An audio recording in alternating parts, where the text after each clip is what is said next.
Basta! Ennél ügyesebb is szokott lenni. Lányok is ide jönnek. Ők inkább csak egy ilyen mozdulatot csinálnak, majd lány vissza el lett is. Igen, vannak ilyen fennmagaszott darabok egyből. Basta! Ügyes? Mi azt nem kapsz? Kimarad két körből is. Na most Ide.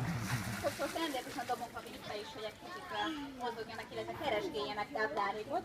De a medvénél erről is beszéltünk, hogy a vízmenők egyrészt a marcsukkal, hogy a medvék is ki tudják tapogatni, hogy hol van a husi, valamint szaglásszák a víz felszínét, és a húsból jövő gázokat érezhetik ott.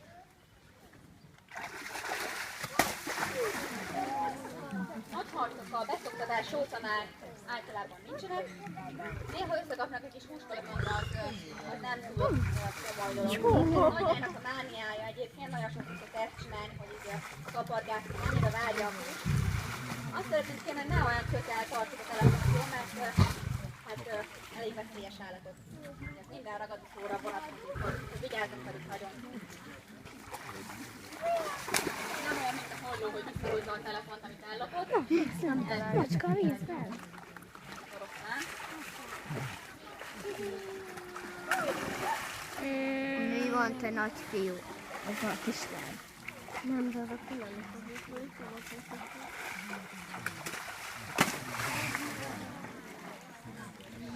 Ó, de jól megnézzük. Ugye oroszlánoknál falkáról beszélünk, amikor azt a csapatot említjük, amiben élnek.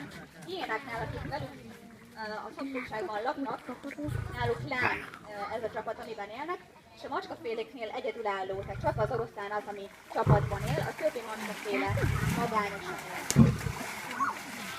Ez volt Agyány külön száma.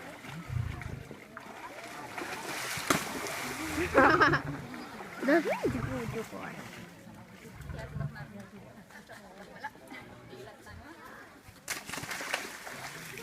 A legügyesebb abban, hogy megtalálja a vízbe húzott falatokat. Nagy lány annyira nem jó benne, de érdekesen nem szalad inkább oda be a húsért, hanem itt parádézik elő. Nem tudom, hogy mire számít. Aztán majd velem, szerényében, de ez a minden annyi. Alternatív az ilyen melancsúhatós, eléggé nehéz bedobni. Az ember kezéből. Azt tudom, meg fogja kapni. Na és most látjuk, hogy hogy segítettek a kis szájába a mancsával. Nem nagyon rágja meg, igazából csak kisebb falatokra szedi, és árnyel is lefelé. A nagy lány is út egyet.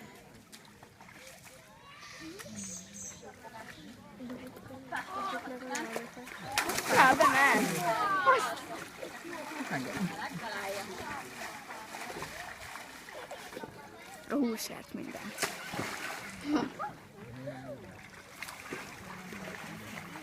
Egyébként Afrikában nem sűrűn szaladgálnak így a vízben.